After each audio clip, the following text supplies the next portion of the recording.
Please put your hands together for Dr. Cheryl Wood. Yes. Oh, I think I have. Oh, this is for the video. Thank you so much. Good morning. Good morning. Okay, so I'm going to time myself because I know Linda doesn't play about time. So I just want to do a quick little activity. If you would turn to somebody at your table, somebody on the left, the right, in front of you, behind you, do that now. You don't have to move, just turn kind of inward. And I want you to look at the person. I want you to repeat something after me, but you have to look at the person in their eyeballs. Okay, everybody? Eyeballs to eyeballs. Are you ready? Neighbor. There is so much power in your story. Somebody somewhere in the world is waiting on what you've been sitting on. This is your season to unapologetically share what you know. Now give yourselves a round of applause. Like, isn't it just beautiful to reassure yourself that your story has power? And the great thing about stories is that that is how we typically pass down information.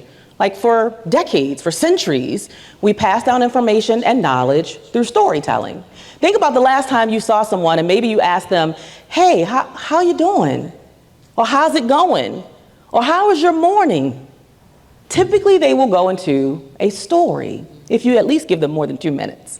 Think about yesterday in our VIP session. We got to hear from two phenomenal multi-millionaire women, Robin and Mignon, and what did they share? Their stories. Even last night at the dinner, when Linda asked the vendors to share about what they sell, I didn't hear anybody get on the mic and say, I got some beautiful hats over here. I sell hats or I sell coats. What did they tell us? Their stories. Because stories build trust. Now, here's one of the big challenges of storytelling is that oftentimes we're so busy comparing our stories to someone else that we tend to diminish our own. The same way you're able to build trust in personal relationships through storytelling, you can do the same in business. You build trust, you develop the know and like and trust factor, which means people want you on their stages, and you become more than just a talking head, you become someone who is relatable. I can take you back to my very first time on stage. I can remember it like it was yesterday. It was September 18th, 2010. Now, mind you, at the time, I was still working my full-time job as a legal secretary in corporate America.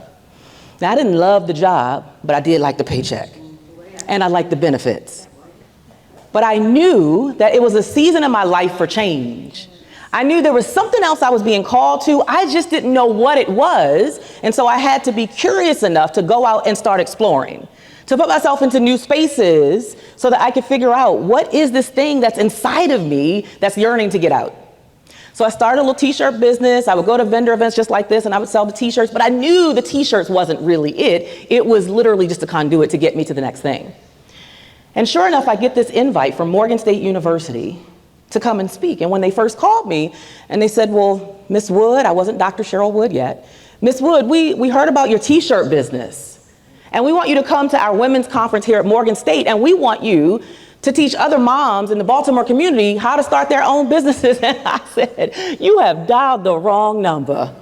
Because I wasn't a speaker, didn't see myself as a speaker, certainly hadn't mastered storytelling, so I just couldn't fathom why they would want me on their stage. But there was something that I had already built even before I ever stepped foot on stage, and it was trust through what I was doing, through the t-shirts. Because even when I was behind the table, I still had to speak up and share my story about why I was behind the table. And for me, it was connected to the thing that I desired the most at that time, which was freedom. See, I was a wife and a mom of 3, and I wanted 3 freedoms. I wanted financial freedom, I wanted time freedom, and I wanted creative freedom. And unfortunately, the job that I was going to, where there was attorneys who were rainmakers, they didn't care nothing about my freedom. If my kid woke up sick and I wanted to take the day off, they didn't care that my kid was sick. They wanted my butt in the seat. And I wanted freedom. So I decided to say yes to the opportunity, and when I got there, I was a nervous wreck. Have any of you ever given a yes, and when you get into space, you'd be like, why did I say yes? You want to take your yes back? That was me. I want to take my yes back. Why would they ask me? And all of my fears started showing up in that moment. You're just a brown girl who grew up in the inner city housing project of Lafayette Projects. Who's going to want to hear what you got to say? Oh, hey, Cheryl, by the way, girl, you remember, you did go to high school, you got your diploma, but you didn't go to college, you don't have a degree. You don't have letters behind your name or a piece of paper that says you're good enough and you're smart enough. Or are you sure you want to take this stage? And I literally had to remind myself that even with all the things I felt I was missing or lacking, that my story would make up for it. But there were 4 areas of the story that I would have to step fully into, and those are: number 1, confidence; number 2, conviction; number 3, connection; and number 4, content. So whenever you're sharing your story, it's not just giving a fluffy story that feels good. It's number 1, am I confident in what I'm sharing and why I'm sharing this story? That's a self-belief. Number 2 is conviction.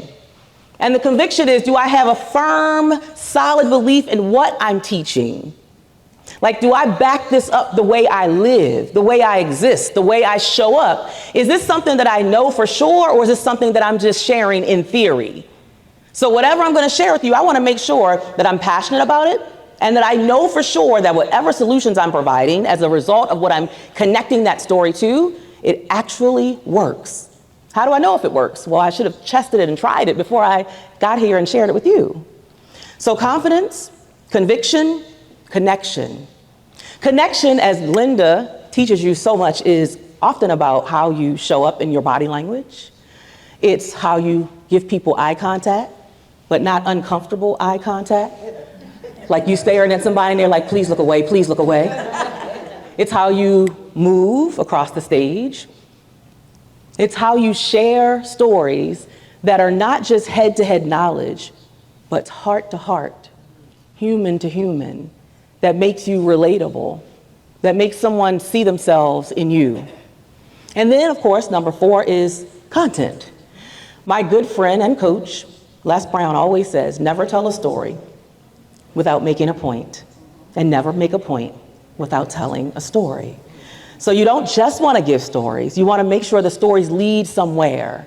You want to make sure the stories are very intentional, not just random stories. So when you come to my table today, what we're going to talk about is, number 1, how do you decide what is the story that you want to tell out of all of your life stories? What's that signature story that you want to tell? I'm going to give you a formula for that. And then I'm going to share with you, how do you structure your keynote speech as a result of that story?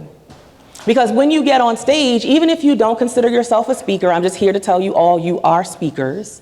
Because if you are an entrepreneur, raise your hand if you're an entrepreneur, you should be speaking every day to someone who is potentially your client. You should be talking about your services, your products, your solutions to somebody every day. If you are a career professional, raise your hand. You're working for someone else, for a big company. You are a speaker because you're speaking every day to your team. You're speaking to your superiors. You're speaking to potentially customers and stakeholders. And even if you are not an entrepreneur and you're not a career professional, how many of you are leaders in some area of your life? Your home, your community, your faith-based organization. So you still are tasked with the idea of speaking to people and rallying them around ideas and influencing them to come together towards certain common visions, right? So can I hear everybody say, I am a speaker? I am a speaker. Now say it with your chest like you mean it. I am a speaker. I am a speaker. And I am a storyteller. And I am a storyteller. Yeah, it makes everything that you say as a speaker more believable. So we're going to talk about how do you become even more trusted as a speaker and masterful as a storyteller. Because at the end of the day, and I shared this with Mignon the other day, I said, you know what it was about your presentation? People will forget what you said. People will forget what you did. But people will never forget how you made them feel. And that happens through storytelling, because storytelling evokes emotions. Now, I can give you a laundry list of bullet points but it probably won't evoke emotions. And it's probably something that you can go and you can Google and find the same, or put in AI, in ChatGPT or whatever artificial intelligence platform you use, and you can find that information. But what you can't get is my heart on ChatGPT. What you can't get is why you matter to me. You can get that when I start sharing my story with you. And how many of you have ever signed up and said, yes, oh, count me in, I want to do business with that lady over there because I can't stand her. I don't like her, I don't know her, I don't know nothing about her, that's who I want to spend my money with. Raise your hand if you've ever done that. Okay, good, I'm in the right room. Raise your hand if you have met someone and she sold the same thing that the lady across the way sold, but you heard her story and you spent your dollars with the one who you heard her story.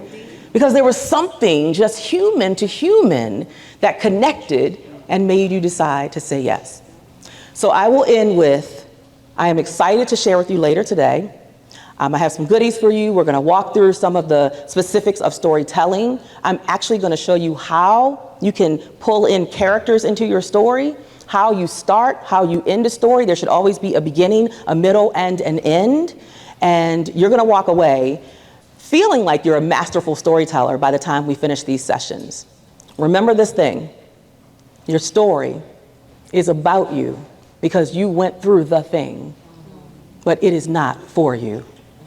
I dare you to step up to the plate and decide to choose that you're not going to hoard your hurt, you're not going to hoard your trauma, you're not going to bury it inside, but rather you are going to share it so that you can spark hope and healing and possibility for somebody who's been waiting and praying for you to show up. Thank you.